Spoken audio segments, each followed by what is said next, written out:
আসসালামু আলাইকুম রহমতুল্লাহি ওবারাকাতুহু।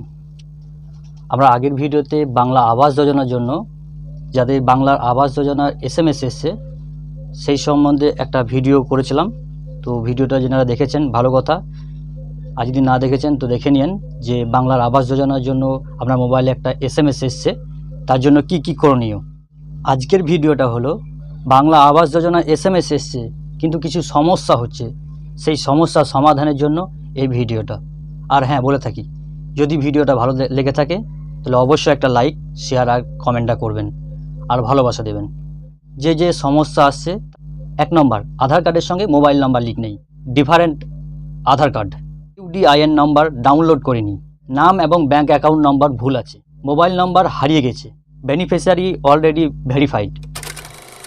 1 নম্বরে কী ছিল, আধারের সঙ্গে মোবাইল নাম্বার লিঙ্ক নেই।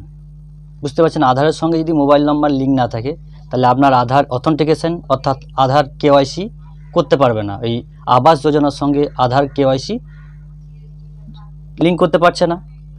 তাহলে আপনাকে প্রথমত আধার সেন্টারে গিয়ে আপনাকে মোবাইল নাম্বারটা আগে যুক্ত করতে হবে, লিঙ্ক করতে হবে, মোবাইল নাম্বারটা অ্যাড করতে হবে, তারপরে আপনাকে এই আধার KYCটা অর্থাৎ আবাস যোজনার সঙ্গে আধার KYCটা যুক্ত করতে হবে। 2 নম্বরে কী ছিল, ডিফারেন্ট আধার নাম্বার। ডিফারেন্ট আধার নাম্বার হওয়ার জন্য 3টি সূত্র থাকে। সেই সূত্রগুলো কি কি? 1 নম্বরে রয়েছে ভুল আধার নাম্বার। এই ভুল আধারের জন্য অনেক সময় এই ডিফারেন্ট আধার নাম্বার দেখায়। কি বলেছে, আবেদন করার সময় হয়তো ভুলবশত অন্য কোনো ব্যক্তি আধার নাম্বার দেওয়া হয়ে গেছিলো। ভুলবশত এন্ট্রি করার সময় আপনি এন্ট্রি করেছেন KYC করবে জন্য আধার KYC, তখন ভুলবশত আপনার আধার নাম্বারটা ভুল করে অন্য একটা নাম্বার পড়ে গেছে, তখন আপনার এই ডিফারেন্ট আধার নাম্বার দেখাবে। 2 নম্বর কি রয়েছে, একাধিক আধার। কোনো ব্যক্তি একাধিক আধার যদি থাকে নাম্বার, একাধিক আধার কার্ড, এই একাধিক আধার কার্ডের জন্য এই ডিফারেন্ট মোবাইল নাম্বার, ডিফারেন্ট আধার নাম্বার বলতে পারে। যেমন কোনো কারণে ব্যক্তির 2টি আধার নাম্বার তৈরি হয়ে থাকলে একটি বাতিল হয়ে গেলে এবং অন্যটি চালু আছে কিন্তু সরকারি খাতায় পুরনো নাম্বারটি রয়ে গেছে, সেক্ষেত্রে এই ডিফারেন্ট আধার নাম্বার বলতে পারে। 3 নম্বরে কি, ডেটা এন্ট্রি ভুল। আচ্ছা, ডেটা এন্ট্রি করার সময় টাইপ মিস্টেকের জন্য একটা নাম্বার ভুল হয়ে গেছে কোনো কারণবশত, তখন কিন্তু আপনাকে এই জিনিসটা দেখাবে। আর যদি এইরকম ভুল হয়ে থাকে তাহলে কারেকশন করার জন্য বা সংশোধন করার জন্য আপনাকে সরকারি আধিকারিকের সঙ্গে যোগাযোগ করতে হবে, অর্থাৎ পঞ্চায়েত অফিস নাহলে BDO অফিস। আপনাদের যোগাযোগ করবেন, দেখবেন আপনাদের যেখানে বাংলা আবাস যোজনার কাজ হচ্ছে, বাংলা আবাস যোজনা সম্বন্ধে বলা হয়, সেই রকম সরকারি জায়গাতে যাবেন, গিয়ে সেই সংশোধনটা করে নেবেন। 3 নম্বরে কী ছিল, UDIN নাম্বার ডাউনলোড হচ্ছে না।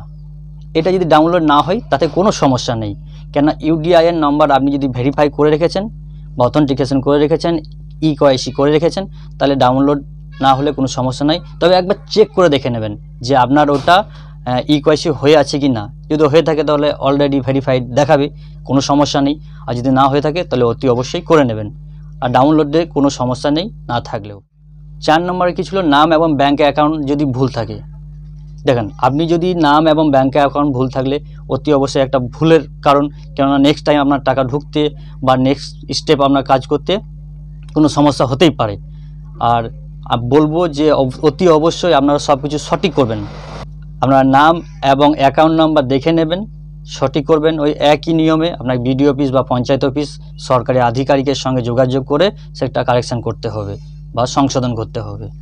আর হ্যাঁ, যদি আপনি KYC করে নিয়েছেন, UDIN নাম্বার পড়ে গেছে, তাও আপনার নামটা বা অ্যাকাউন্ট নাম্বার ভুল আছে, সেক্ষেত্রেও আপনাকে সেই BDO অফিস বা পঞ্চায়েত অফিস গিয়ে আপনাকে ঠিকঠাক করে নিতে হবে, সংশোধন করে নিতে হবে। 5 নম্বর কী ছিল, যে মোবাইল নাম্বার হারিয়ে গেছে। দেখেন, আপনার মোবাইলে SMS আসেনি, আসবেও না, কেননা মোবাইল নাম্বার হারিয়ে গেছে। আপনি নতুন একটা সিম ইউজ করছেন, ব্যবহার করছেন, তাহলে আপনাকে এই মোবাইল নাম্বার হারিয়ে যাওয়ার জন্য ওই আবার একই প্রসেস, আপনাকে BDO অফিস, পঞ্চায়েত অফিস, না হলে কোনো সরকারি আধিকারিক যেনারা এই আবাস যোজনা সম্বন্ধে কাজ করছে তাদের কাছে গিয়ে এই আপনার মোবাইল নাম্বার, নিউ যে মোবাইল নাম্বার সেটাকে আপনাকে অ্যাড করিয়ে নিতে হবে। তারপরে আপনার মোবাইলে মেসেজ এলে ভালো কথা, যদি না আসে আপনি KYC করে নেবেন, দেখবেন হয়ে যাবে, কোনো সমস্যা নেই। ছিল বেনিফিশিয়ারি অলরেডি ভেরিফাইড। হ্যাঁ, এটা দেখুন, আপনার যদি ভেরিফাইড হয়ে থাকে তখন এই জিনিসটা দেখায়। আপনি যদি হয়ে থাকে তাহলে খুব ভালো কথা, কোনো সমস্যা নেই। আর না হয়ে থাকলে আপনি করতে হবে, কিন্তু এই জিনিসটা যদি হয়ে থাকে আপনার কোনো টেনশনের ব্যাপার নেই, আপনার তো ভেরিফাই হয়ে গেছে। হ্যাঁ, যদি ভালো লেগে থাকে অবশ্যই একটা লাইক দেবেন, ভালোবাসা দেবেন, পাশে থাকবেন। ধন্যবাদ, নমস্কার, আসসালামু আলাইকুম।